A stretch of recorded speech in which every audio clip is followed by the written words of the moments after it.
이 시간 우리가 함께 읽은 그 본문에서 모세의 소명과 사명이라는 제목으로 하나님의 말씀을 전하도록 하겠습니다. 모세의 소명과 사명.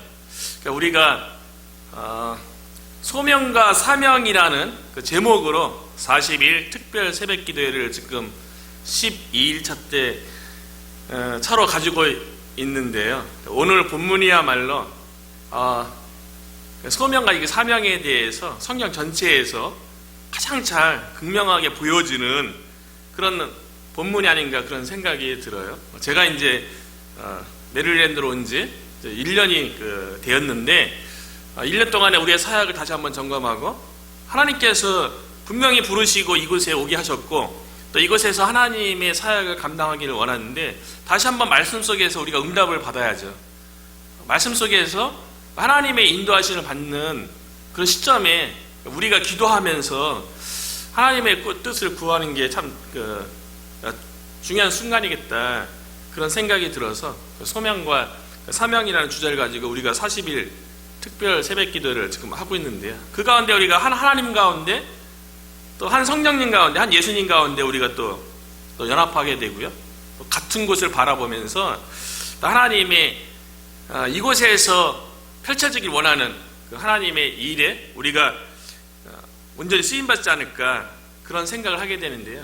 사실 이게 하나님의 소명과 사명, 하나님께서 세상에서 부르시고 또 세상으로 또 보내잖아요. 성경 전체의 이야기가 이 소명과 사명이라고 해도 과언이 아닙니다. 우리가 이제 어제까지 창세기 끝나고 출애굽기에 들어왔는데요. 지금까지의 여정을 간단하게 살펴보더라도 하나님께서 아담을 하나님의 형상으로 부르셨죠. 그리고 아담으로 하여금 에덴 동산에서 생육하고 번성하고 또 땅을 정복하고 또 이 땅의 모든 생물을 다스리라는 사명을 주셨죠. 하나님의 형상으로 부름받아서 이 땅이 아담 마음대로가 아니라 하나님의 뜻대로 하나님을 대리해서 왕적인 존재로 이 땅 가운데 하나님의 나라가 이루어지도록 그 일을 맡겼던 것이죠. 그런데 이제 실패해서 인류 가운데 죄가 들어온 다음에 하나님께서 창조 목적대로 다시 회복하시고 이 땅에 하나님의 나라가 되기를 원하는 그런 계획이 있죠. 그래서 하나님께서 온 땅에 사람들의 죄악에 관영해졌어요. 하나님의 아들들이 또 사람의 딸들의 아름다움을 보고 또 결혼하게 되고 마음에 생각하는 것이 다 악함을 보고 하나님께서 인류를 창조한 것에 대해서 한탄하시는 그런 상황 가운데 하나님께서 누구를 부르셨냐면 노아를 또 부르죠.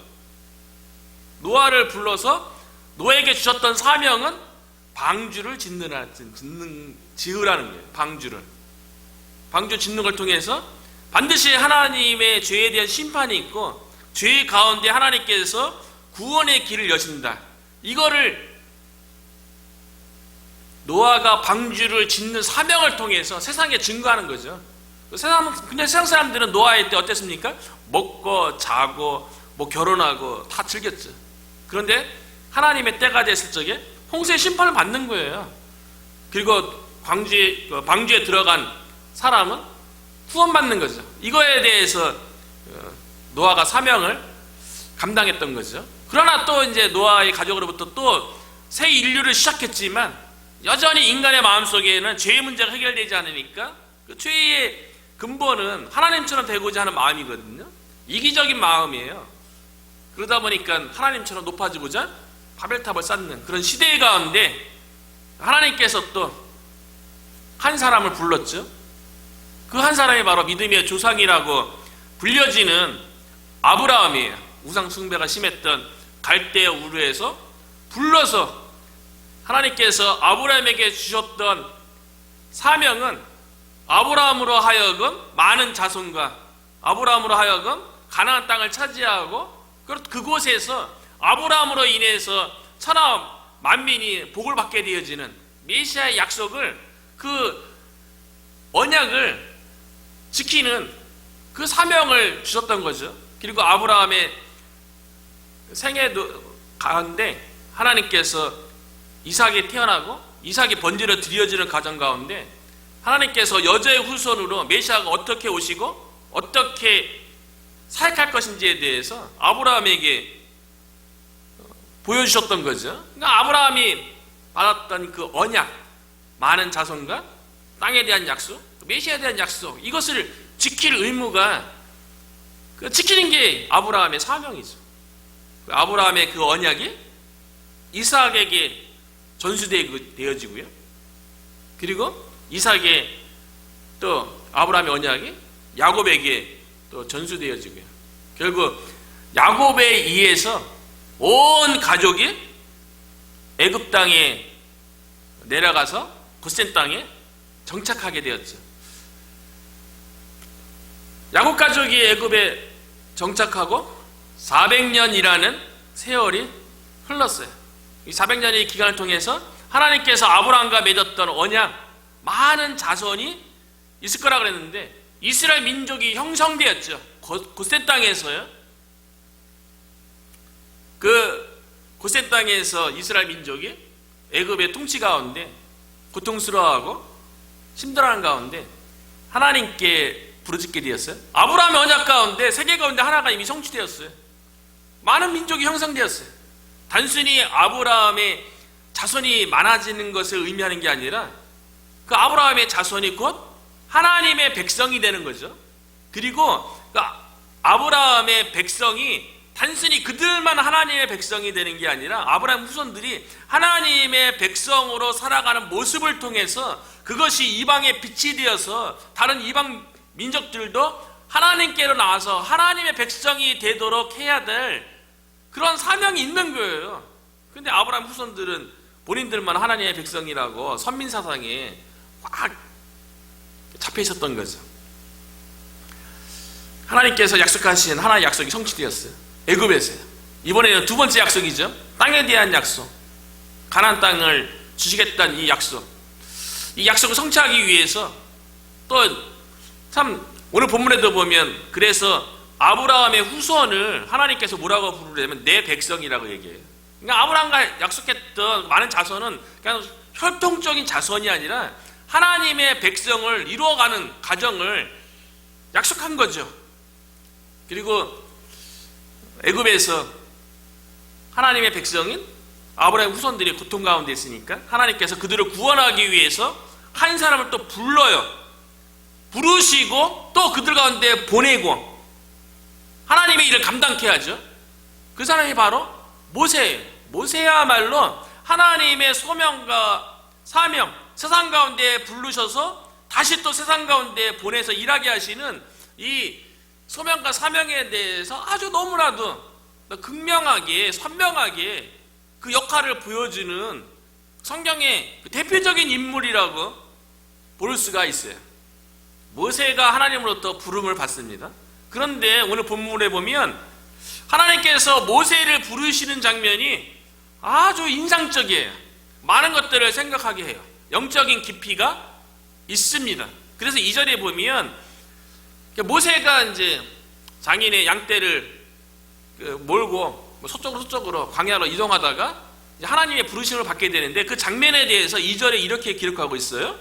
여호와의 사자가 떨기나무 가운데로부터 나오는 불꽃 안에서 그에게 나타나시니라. 그가 보니 떨기나무에 불이 붙었으나 그 떨기나무가 사라지지 아니하는지라. 참 독특하죠.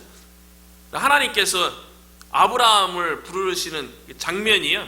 하나님의 산 호렙, 그곳에 이르렀을 적에 산 중턱에 떨기나무가 있는데 떨기나무 가운데 불이 붙은 거예요. 그러니까 불이 붙었으면 나무가 타야 되는데 타지 않고 그대로 유지되어지니까 모세가 이제 그 불타는 떨기나무 가운데 이렇게 가까이 갔던 거죠. 그 가운데서 이제 하나님의 음성이 모세에게 들려와서 모세가 이제 하나님의 부르심을 받게 되는 거예요. 하나님께서 아브라함에게 나타났을 때에도 불로 나타났어요. 햇불로 나타나서 아브라함과 언약을 확증해 주셨죠.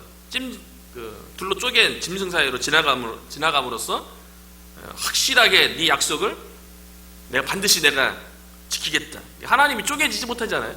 반드시 지킨다는 확증인 거죠. 그 횃불로 나타났던 그 하나님. 근데 오늘 본문에서는 하나님의 불꽃으로 떨기나무 가운데 임재하셨어요. 근데 이게 많이 의미가 있다는 게요. 하나님께서 거룩하신 분이잖아요. 또 의로우신 분이고 존귀하신 분이시고 가장 뛰어나고 탁월하신 분이신데 그 하나님께서 이 땅 가운데 임재하셨는데 임재한 곳이 떨기나무라는 거예요. 왜 하나님께서 왜 좋은 곳에 임재할 수 있잖아요. 좋은 모습으로도 임재할 수 있잖아요. 떨기나무는 시내 강야에서 흔히 발견되어지는 가시덤불이에요. 그래서 영어 성경에는 스런 부시, 가시덤불, 볼품없잖아요. 오늘날에도 쓸모없다고 여겨지는 우리가 주변에서 보는 것 중에 가장 가치가 없고 쓸데없는 식물이 가시덤불이에요. 그런데 가시덤불 가운데 하나님께서 임재했다는 거예요. 하나님께서요? 하나님께서 좀 임재하시려면 인간적인 생각으로는 좀 고상하고 멋있게 임재하는 게 좋잖아요. 나무에 임재하더라도 좀 쫙쫙 뻗어있고 멋있는 그 레바논의 백향목 같은 그런 아주 멋있는 나무 가운데 임재하는 게 좋을 텐데 왜 하나님께서는 광야 가운데서 그것도 아주 볼품없는 떨기나무 가운데 하나님께서 그 고귀하신 분이 임재했을까요? 모세에게 특별한 메시지가 있을 거라고 저는 믿어요. 오늘날도 마찬가지고요. 하나님께서 임재했는데 가장 가치 없고 쓸데없고 볼품없고 그 떨기나무 가운데 임재한 모습으로 모세에게 나타난 것은요, 모세에게 위로를 하시기 위해서예요. 지금 모세의 모습이 떨기나무거든요. 그러나 내가 너에게 임재해서 너와 함께 하겠다는 것을 보여주기 위해서 떨기나무 가운데 하나님께서 임재해서 모세를 불렀다는 거예요. 지금의 모습이 지금 모세가 어떤 모습입니까? 볼품없죠. 성장 기준으로 보더라도요. 하나님께서 모세를 부르시려면 40대 때 최강국이었던 애굽에서 2인자로 있을 때, 왕자로 있을 때, 그리고 애굽의 학문을 익혀서 가장 지혜식이 있고 가장 뛰어난 지혜를 가지고 있었을 때, 가장 혈기왕성한 체력을 가지고 있었을 때, 실질적인 사회적인 신분과 지위를 가졌을 적에 부르는 게 우리 입장에서는 나아 보이잖아요. 하나님께서 쓰시기에도 편안해 보이잖아요. 그런데 지금은 모세의 입장은 어떻습니까? 나이가 80세예요. 그 도망자의 신분이에요. 애굽에서 자신의 동족인 히브리인 중에 한 명이 애굽 관리에게 고통당하니까 그를 구하려고 하다가 애굽 관리를 쳐 죽여서 모래 사이에 숨겼다가 이것이 바로에게 발각이 될까봐 그것이 무서워서 미디안 광야로 도망갔던 도망자의 신분의 모세예요. 그리고 미디안 광야에서 40년 동안 양을 쳤으면 야곱처럼 좀 욕심이라도 있어야죠. 그래서 야곱은 삼촌의 집에서 20년 동안 있으면서 부자가 되어서 자기 고향으로 돌아오잖아요. 온갖 가축을 거느리고요. 그런데 모세는 성격이 참 소심하죠. 그 소심한 성격 때문에 또 하나님께서 시내산에서 그 성막이니 그 복잡하고 그 색깔이며 수치며 소심하다 보니까 좀 꼼꼼하죠. 그런 걸 일일이 다 적은지도 모르겠어요. 성격이 소심해서 그런지 처가살이 하면서 자신의 재산을 아직까지 지금 80세인데도 아직도 장인 어른의 양떼를 지키고 있어요. 얼마나 모세의 모습이 초라해 보여요. 누가 알아주는 것도 아니고 그 당시 목자의 신분이 얼마나 높았겠어요. 낮은 신분에. 그런데 하나님께서 떨기나무 가운데 불꽃으로 모세를 부르심으로 너 자신의 지금 처지가 신분이 떨기나무 같을지라도 하나님이 인지하겠다는 거예요. 이게 은혜고 이게 축복이에요. 이 떨기나무 가운데 하나님께서 인지한 이 모습은요, 또 이스라엘 민족은 또 어떻고요? 하나님의 백성이란 내 백성이라고 얘기했잖아요. 단순히 아브라함의 혈통이 아니라 내 백성이에요. 하나님의 백성이라고요. 이스라엘 민족도 지금 애굽에서 지금 어떤 처지에 있냐고요. 온갖 고생하고 학대받으면서 고통 가운데, 노동 가운데 있는 거 아니에요? 아브라함 하나님께서 모세에게 임재했던 것처럼 앞으로 내 백성인 이스라엘 민족, 볼품없는 노예의 신분으로 있는, 그래서 학대받는 위치에 있는 이스라엘 민족에게 내가 임재할 것이라는 것도 보여주는 거예요. 그리고 하나님께서는 온 인류를 위해서, 인류의 구원을 위해서 하나님께서 이 땅에 육신을 입고 오시는데요, 그 모습도 하나님 자신이 육신을 입고 오는 것 자체가 떨기나무 가운데 임재한 거랑 마찬가지예요. 하나님이 어떻게 육신 가운데 오실 수가 있겠어요? 떨기나무 가운데 오실 것에 대해서 예견해 주는 거지. 그리고 오늘날 저와 여러분이 떨기나무라는 거예요. 우리가 하나님께서 임재할 만한 준비된 게 뭐 있겠어요? 조건이 뭐 있겠어요? 온 우주 만물을 창조하시고 그분의 지혜로 다스리고 있는 그 존귀하신 분이 우리 가운데 어떻게 임재할 수 있겠어요? 그런데 하나님께서 우리 가운데 임재하고 계세요. 우리가 떨기나무잖아요. 볼품없잖아요. 하나님 앞에 내세울 게 뭐 있겠어요? 세상 가운데서도 내세울 거 없고 자랑할 거 없고. 그런데 하나님께서 우리 가운데, 저와 여러분 가운데 임재했음을 믿습니다. 하나님께서 함께 하세요. 하나님께서 불타는 떨기나무 가운데서 모세를 부르셨어요. 모세야, 모세야. 모세가 이렇게 응답해요. 4절에 보니까 여호와께서 그가 보려고 돌이켜 오는 것을 보신지라 하나님이 떨기나무 가운데서 그를 불러 이르시되 모세야, 모세야 하심에 그가 이르되 내가 여기 있나이다. 한글 성경에는 내가 여기 있나이다. 세 글자죠. 그런데 히브리어는 딱 한자예요. 히네미, 이렇게 대답했어요. 히네미. 이 의미는 어떤 의미냐면요, 종이 주인의 부르심에 응답할 때 쓰는 용어예요. 주인님, 말씀만 하시옵소서. 제가 준비되어 있습니다. 제가 몸을 바칠 준비가 되어 있습니다. 우리가 하나님의 소명을 받았다고 생각하십니까? 그럼 우리의 마음 가운데 히네니, 하나님, 제가 몸을 나의 주님이신 하나님께 바칠 준비가 되어 있습니다. 그런 각오가 있을 때, 그런 각오로 하나님의 부르심에 응답했을 때 내가 소명받았다고 얘기하는 거예요.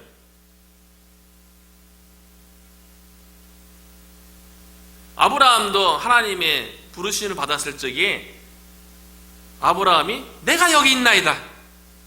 하나님 말씀만 하옵소서.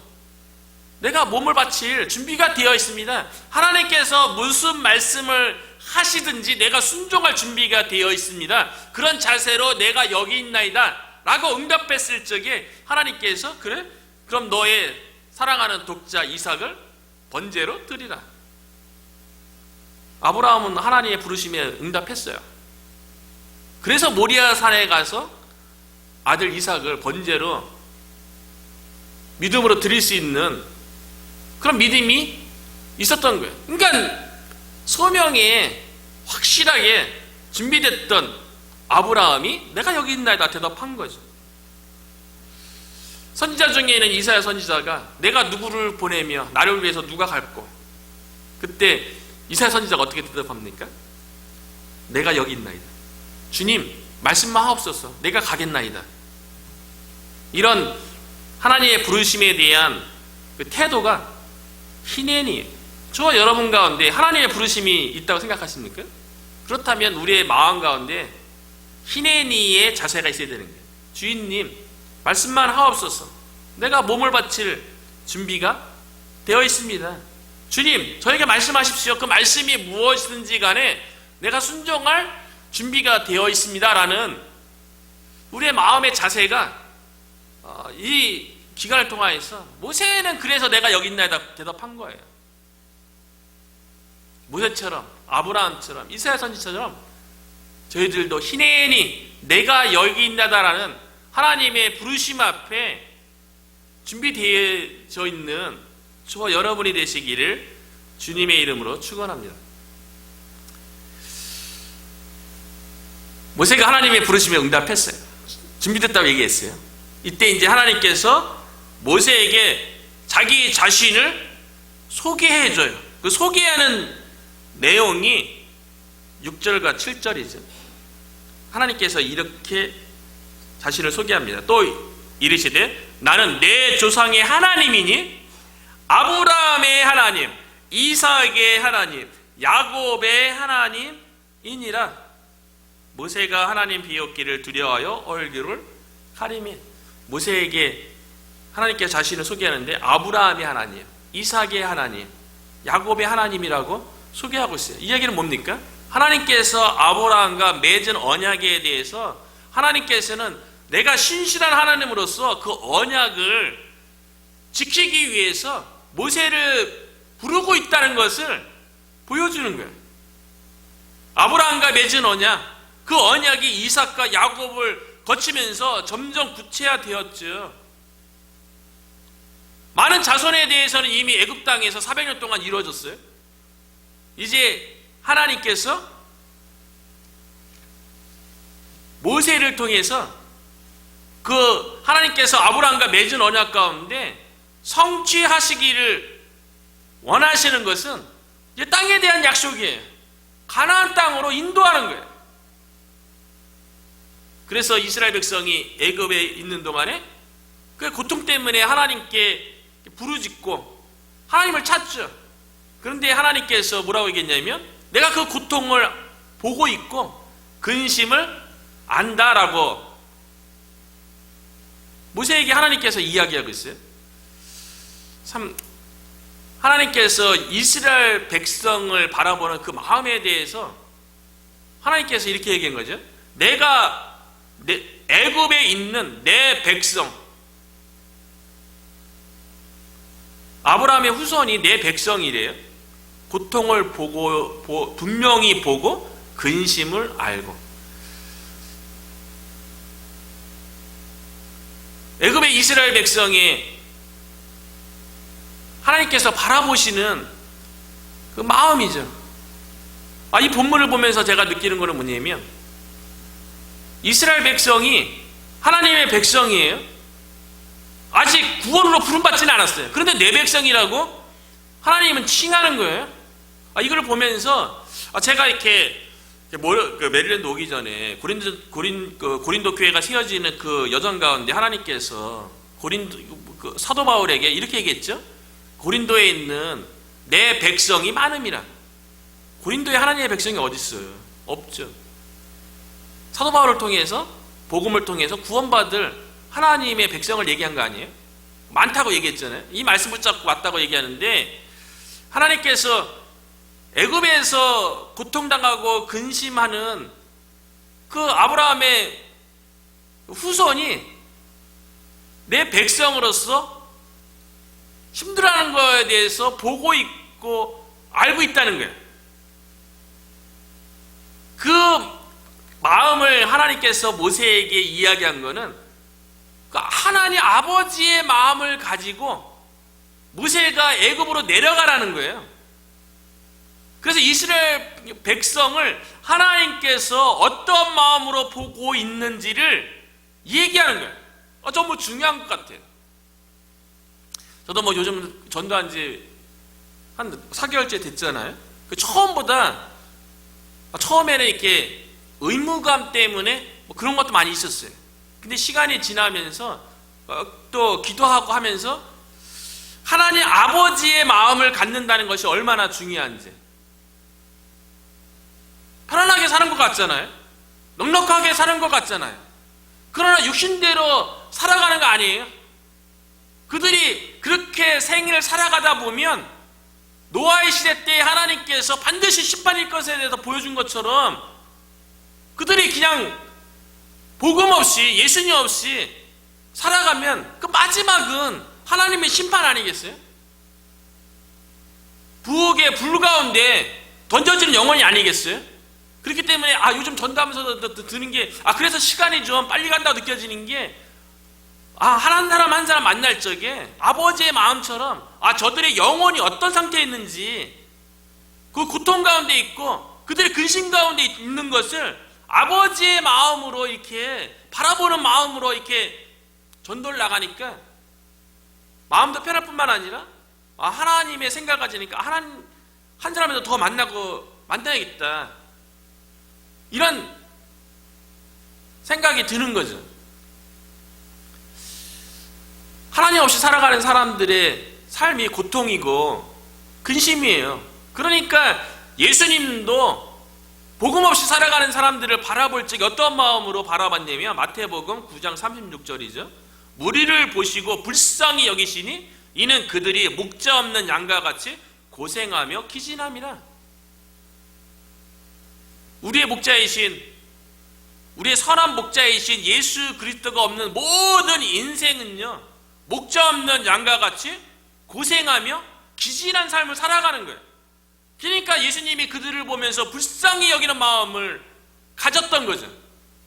저 여러분에게도 복음 없이 살아가는 사람에 대해서 마치 하나님의 아들들이 세상의 딸들을 보고 아름답다고 얘기했던 것처럼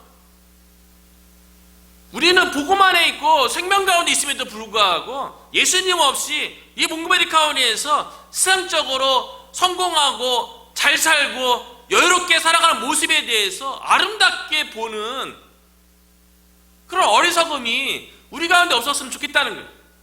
예수님의 마음을 가지고 영적인 걸 보고 그 육적인 것을 보는 게 아니라 영적인 것을 보고 불쌍히 여기는, 안타깝게 여기는 마음이 우리 가운데 있기를 주의 이름으로 축원합니다.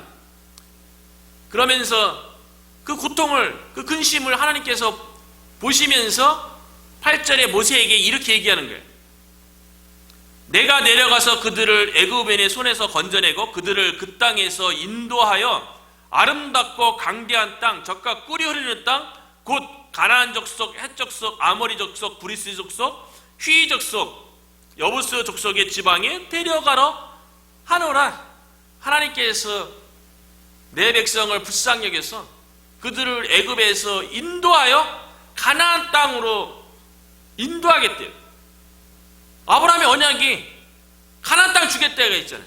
그 땅이 성취되는데 모세에게 구체적으로 그 땅이 어떤 땅인지 얘기하는데 그 땅에 실질적으로 정착해서 오랜 기간 살아온 족속의 이름을 일일이 거주하는, 기록하는 것을 보면서 왜 하나님께서는 이스라엘 민족을 애굽 땅에서 구원해냈으면 텅 빈 땅으로 인도해 주시지, 왜 이미 정착되어 있는 여러 족속이 있는 그 견고한 그곳에 그 땅을 주시겠다고 왜 약속하시는가 생각하면서요, 오늘날이나 모세 때나 하나님의 백성을 인도해서 하나님께서 원하시는 땅으로 인도하는 것 자체가 참 힘든 일이구나라는 것들을 많이 생각하게 돼요. 모세가 감당할 사명은 두 가지죠. 애굽 땅에서 이스라엘 민족을 구해내고요, 인도해내고요, 인도해낸 그 이스라엘 백성을 또 가나안 땅까지 인도하는 거예요. 근데 가나안 땅은 이미 여러 족속이 이미 살고 있어요. 둘 다 힘들어요. 모세가 사명을 감당하는데 한 민족을 애굽 땅에서 인도하는 것도 힘들어요. 그리고 가나안 땅으로 인도해서 가나안 땅에 정착하게 하는 것도 힘들어요. 이걸 보면서 오늘날 교회를 세우고 복음을 전도해서 한 영혼을 구원하는 것도 힘들고 그 구원한 영을 하나님의 백성으로서 살아가도록 하는 것도 참 쉬운 일이 아니구나. 모세의 심정이 어땠을까? 답답한 노릇이죠. 본인이 어떻게 그 일을 감당합니까? 바로 앞에 서는 것도 두려운 일인데, 바로 피해서 도망갔는데 바로 앞에 서는 것도 두려운 일이고요, 바로에게서 한 민족 전체를 인도하는 것도 두려운 일이고요, 인도해내면 또 뭐합니까? 가나안 땅으로 인도하는 것도 어려운 일이죠. 복음 사역 자체가 참 인간의 능력으로 안 되는 거구나. 모세가 감당할 사명 자체가요, 인간적으로 말이 안 되는 거예요. 아예 불가능한 거예요. 마찬가지죠. 우리가 예수 그리스도의 복음을 통해서 주의 몸된 교회를 세우겠다는 것도 인간적인 능력으로는, 인간적인 지혜로는 도저히 답이 안 나오는 문제예요. 세상 속에서 아무 문제 없이 살아가는 것 같은, 또 실제로 아무 문제 없다고, 난 잘 살아가고 너네들보다 더 잘 살아간다고 얘기하는 세상의 불신자를 복음으로 인도해내는 것도 힘들고요. 또 그들을 또 천국으로 인도하는 그 과정, 이것도 쉬운 일이 아니죠. 그래서 모세가 반문하는 거예요. 우리들도 마찬가지예요. 우리도 하나님 앞에서 우리에게 주어진 사명에 대해서, 복음 사역에 대해서, 교회를 사는 사역에 대해서 우리들도 늘 반문 갖는 거 아니에요? 우리가 이 일을 잘할 수 있을까? 우리가 감당할 수 있을까? 우리 못합니다. 감당이 안 되는 일이에요. 그래서 모세도 하나님께 이렇게 얘기하죠. 11절에 모세가 하나님께 아뢰되 내가 누구에게 바로에게 가며 이스라엘 민족을 애굽에서 인도하여 내리이까? 인도하는 것만 어려워요? 가나안 땅으로 인도하는 것도 힘들죠. 다 힘든 거예요. 내가 그럴 만한 자격이 됩니까? 능력이 됩니까? 안 돼요. 하나님께서 불가능하다고 모세 자신에게 모세의 능력으로, 모세의 어떤 가지고 있는 지식으로, 신분으로 감당이 안 되죠. 우리들도 마찬가지예요. 우리가 가지고 있는 세상적인 지식이나 세상적인 경험 가지고 한 영혼을 주님께로 인도할 수 있겠어요? 그리고 주의 몸된 교회를 세울 수 있겠어요? 우리의 능력으로, 우리의 지혜로는 부족한 게 아니고요, 불가능한 일이라는 거예요. 그래서 그렇게 염려하는 모세에게 하나님께서 이렇게 말씀하시는 거예요. 12절이죠. 하나님이 이르시되 내가 반드시 너와 함께 있으리라.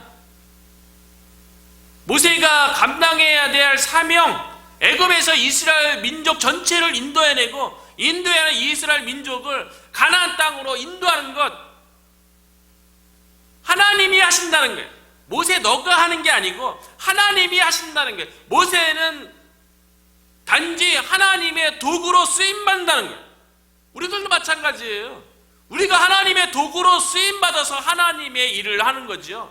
우리가 가진 것 가지고 하나님의 일을 하는 것이 아니라는 거예요. 그렇기 때문에 우리가 확실하게 거할 것에 대해서는 우리 자신을 보고 내가 누구입니까? 이렇게 질문할 것이 아니라 내가 매 순간 하나님과 함께하고 있는가? 하나님과 동행하고 있는가? 이것을 점검하는 게 너무나도 중요하다는 거예요. 우리가 하나님과 함께하면 하나님께서 우리를 통해서 한 영혼을 인도해내고 한 영혼을 천국으로 인도하는 이 어려운 과정을 우리가 하나님의 도구로 쓰임받아서 하나님의 사역을 감당하게 된다는 거죠. 모세한테 이거 얘기하는 거예요. 하나님께서 모세를 통해서 애굽에서 한 민족을 이끌어내고 가나안 땅으로 하나님께서 인도하시겠다는 약속이에요. 하나님의 이 약속이 어떻게 성취될 것인지에 대해서 하나님께서 모세에게 이렇게 얘기해요. 이 산에서 하나님을 섬기리니 이것이 내가 너를 보낸 증거니라. 하나님께서 모세를 보냈다는 그 증거가요, 하나님께서 모세를 부르시고 보냈다는 증거, 우리에게 하나님께서 우리를 부르시고 우리를 보냈다는 증거, 우리가 소명받고 사명 감당하는 그 증거가요, 나중에 하나님께서 모세를 부르셨던 그 산, 하나님의 산 호렙에서 이스라엘 민족 전체가 예비하게 될 때인데, 그때 모세가 내가 하나님의 부르심을 받아서 사명을 감당했구나라는 걸 확인되는 것처럼 나중에요, 이곳에 우리를 통하여서 우리 주변에 있는 복음 없이 살아가는 수많은 고통 가운데, 근심 가운데 살아가는 영혼을 영적인 눈으로 바라보고 복음을 통해서 그 영혼들을 구원해서 이곳에서 함께 하나님을 예배드리는 그날에 하나님께서 우리를 부르셨구나, 우리에게 사명을 주셨구나를 확인하는 그 날이 반드시 오기를 주의 이름으로 축원합니다.